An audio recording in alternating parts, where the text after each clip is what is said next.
కళ్యాణ్కి బుద్ధి చెప్పండి. ఏ హిందూ భక్తుల ప్రాణాలు పోయాయో వారి కుటుంబాలకు అండగా నిలబడి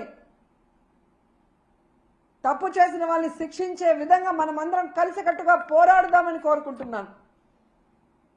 ఎందుకంటే ఈ చంద్రబాబు నాయుడు తప్పించుకునే రాజకీయాలు చేస్తారు. పవన్ కళ్యాణ్ ఏమో సినిమా డైలాగులు చెప్పినట్టు చెప్తాడు కానీ మళ్ళీ ఎక్కడెక్కడో ఏం చేయడు. ఎందుకంటే అల్లు అర్జున్కి మానవత్వం లేదంట, పోయి పరామర్శించలేదంట. మరి నీ అభిమానులు నీ కోసం గేమ్ చేంజర్ ప్రీ రిలీజ్ ఈవెంట్కి వచ్చి 2 చనిపోతే మణికంఠ చరణ్ అని ఇన్ని రోజులు అవుతున్నా ఒక్కరి మీద కేసు లేదు, ఒక్కరిని అరెస్ట్ చేయలేదు. నిన్న నువ్వు పిఠాపురానికి వెళ్ళి ఆ కుటుంబాన్ని పిలిపించి కూడా వాళ్ళని కలవకుండా, వాళ్ళని పరామర్శించకుండా వాళ్ళని అవమానించావు. మరి నీకు మానవత్వం ఉందా అని నేను ప్రశ్నిస్తున్నా. సో ఇప్పటికైనా పాలక మండలి, ముఖ్యమంత్రి, డిప్యూటీ సీఎం ఎవరికి వాళ్ళు తప్పించుకొని ఈ కేసుని పక్కదారి పట్టించి కేసు క్లోజ్ చేయాలనుకుంటే మాత్రం మేము ఒప్పుకునేది లేదు. ఆ కుటుంబాలకి మేము అండగా నిలబడతాం. ఆ కుటుంబాలకి న్యాయం జరిగేంత వరకు పోరాడతాం.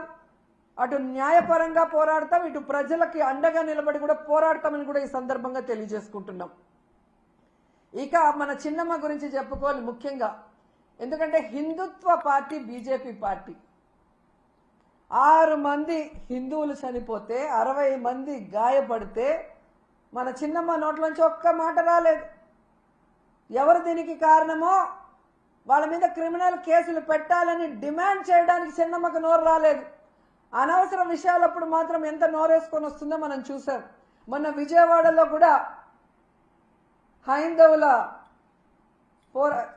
హైందవుల మీటింగ్ ఏదో జరిగింది. అక్కడికి కూడా వెళ్ళి మన చిన్నమ్మ ఏ విధంగా పెద్ద పెద్ద మాటలు మాట్లాడిందో మనం చూసాం. మరి హిందువులు చనిపోతే హిందూ భక్తులకి వాళ్ళ ప్రాణాలకి విలువ లేదా చిన్నమ్మ? పురంధేశ్వరి గారు డిమాండ్ చేయరా? మోడీ గారికి చెప్పండి, ఎవరు తప్పు చేశారో వాళ్ళ మీద క్రిమినల్ కేసులు పెట్టి లోపలేయమని చెప్పండి. ఇక నీతిమాలిన రాజకీయాలకి తెలుగుదేశం పార్టీలో పరాకాష్ట ఏంటంటే ఎండోమెంట్ మినిస్టర్ చేసిన తప్పుకి క్షమాపణ అడగడు, తనని శిక్షించమని అడగడు.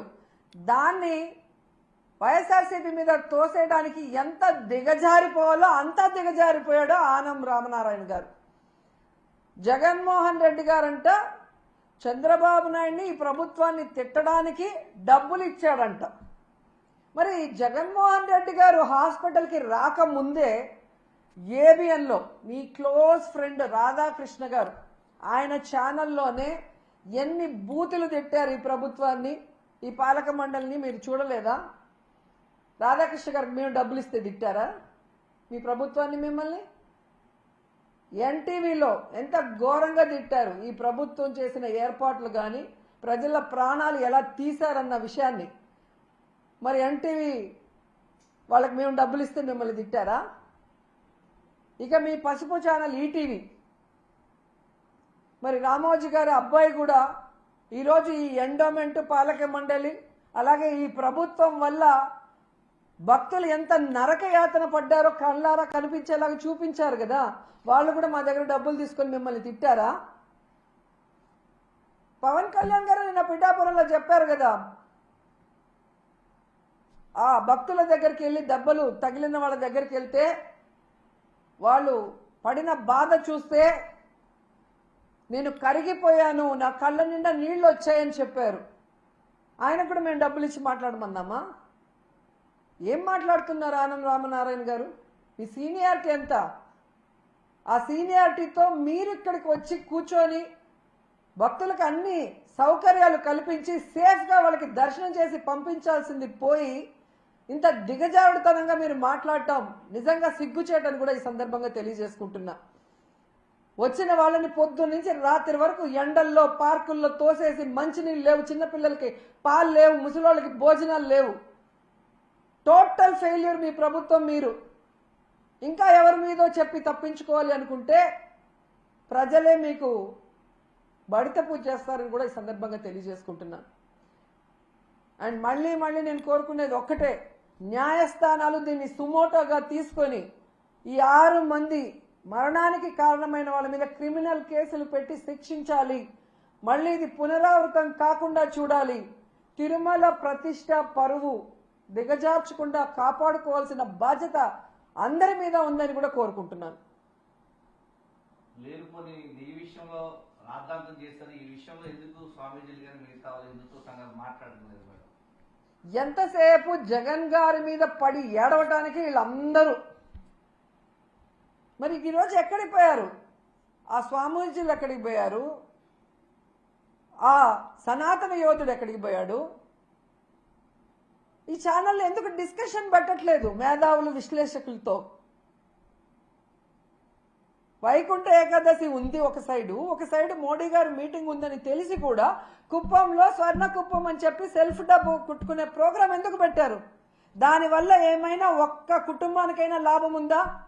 కనీసం మీ మేనిఫెస్టోలో పెట్టిన సంక్రాంతి కానుక కూడా ఏ కుటుంబానికి ఇవ్వాల? మరి స్వర్ణ కుప్పం వల్ల ఈ 3 రోజుల్లో ఏం లాభం?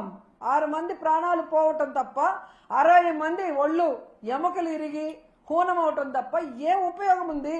ఇంత అర్జెంటుగా పెట్టి ఆఫీసర్లందరినీ టార్చర్ పెట్టి ఇప్పుడు ఎవరినో బలిపశువులు చేసి అసలైన నీ భజన పరులు ఈ మరణానికి కారణమైన వాళ్ళని తప్పించాలని చూస్తున్నావు. ఎంత సిగ్గుచేటు!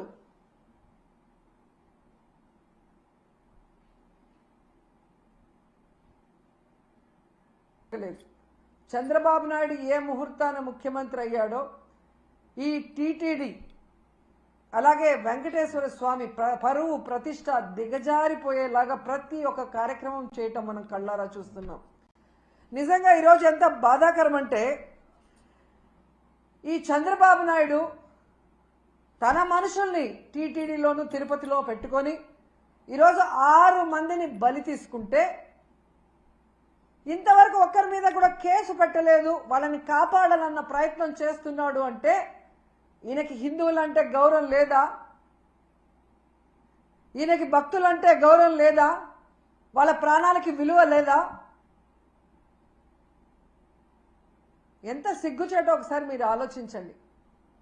ఈరోజు చంద్రబాబు నాయుడు తనకి రోజు భజన చేసే నాయుడు గారినేమో టీటీడీ చైర్మన్ చేసుకున్నాడు.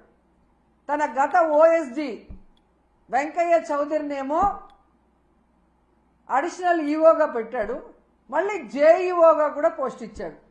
జేఈఓ అనేది ఒక సీనియరు అనుభవం ఉన్న వ్యక్తికి ఇవ్వాల్సిన పోస్టుని ఏ అనుభవం లేనివాడు, భక్తి లేనివాడు, భక్తుల మీద ప్రేమ అభిమానం లేనివాడికి ఇచ్చాడు అంటే దానికి కారణం వెంకయ్య చౌదరి అవటమేనా అని నేను అడుగుతున్నా. ఇక ఎస్పీగా సుబ్బారాయుడు గారు తన దగ్గర సెక్యూరిటీ ఆఫీసర్గా పనిచేసిన వాడిని తిరుపతి తీసుకొచ్చి ఎస్పీగా పెట్టాడు. ఇలా నీకు సేవ చేసే వాళ్ళని పెట్టుకొని భక్తులకి సేవ చేయాలన్న ఆలోచన వాళ్ళకి లేకుండా చేసి ఈరోజు 6 మంది చనిపోవటానికి 60 మంది గాయపడటానికి కారణమైన వాళ్ళని ఇంతవరకు కేసు పెట్టకుండా కాపాడాలన్న ప్రయత్నం చేస్తుంటే చంద్రబాబు నాయుడిని ఏమనాలో ఒకసారి మీ అందరూ కూడా ఆలోచించుకోవాలి. ఎందుకంటే దీంట్లో వీళ్ళందరితో పాటు మొదటి ముద్దాయిగా చంద్రబాబు నాయుడు గారిని పెట్టాలి. ఎందుకంటే ఒక పక్క మోడీ గారి మీటింగ్ జరుగుతుంది, దానికి ఉన్న పోలీసులంతా అటుపోయారు. ఇక చిత్తూరు తిరుపతి జిల్లా పోలీసులనైనా ఈ టోకన్ల దగ్గర పెట్టి ఒక 3 రోజులు ముందుగానే టోకన్లు ఇచ్చి వాళ్ళకి సేఫ్టీగా పంపించుంటే ఈరోజు ఈ దుర్ఘటన జరిగి ఉండేది కాదు. కానీ 9వ తేదీ టోకన్లు ఇస్తామని చెప్పి అది 8వ తేదీ సాయంత్రానికే ప్రీపోన్ చేసి 6, 7, 8 చంద్రబాబు నాయుడు కుప్పంలో కూర్చొని ప్రోగ్రాం చేసుకుంటూ పోలీసుల్ని అధికారుల్ని తన చుట్టూ తిప్పుకొని వాళ్ళని పని చేయకుండా చేసి 6 మందిని చంపేసి ఇప్పుడు అధికారుల తప్పిదమంటే ఇది తప్పించుకోవడం కాదా? ఇది ముమ్మాటికి చంద్రబాబు నాయుడు ఆయన ప్రభుత్వం చేసిన హత్యే. ఆయన ఏం ప్రోగ్రాం చేశారో మీ అందరికీ తెలుసా? ఒకసారి చూడండి. 6, 7, 8వ తేదీ చేసిన ప్రోగ్రాంలు స్వర్ణ కుప్పం అంట, కుప్పం విజన్ 2029 అంట. 30 ఏళ్లకు పైగా కుప్పానికి ఎమ్మెల్యేగా ఉన్నావు, మూడు సార్లు ఆల్రెడీ ముఖ్యమంత్రిగా చేశావు. అప్పుడు చేయలేని స్వర్ణ కుప్పం ఇప్పుడు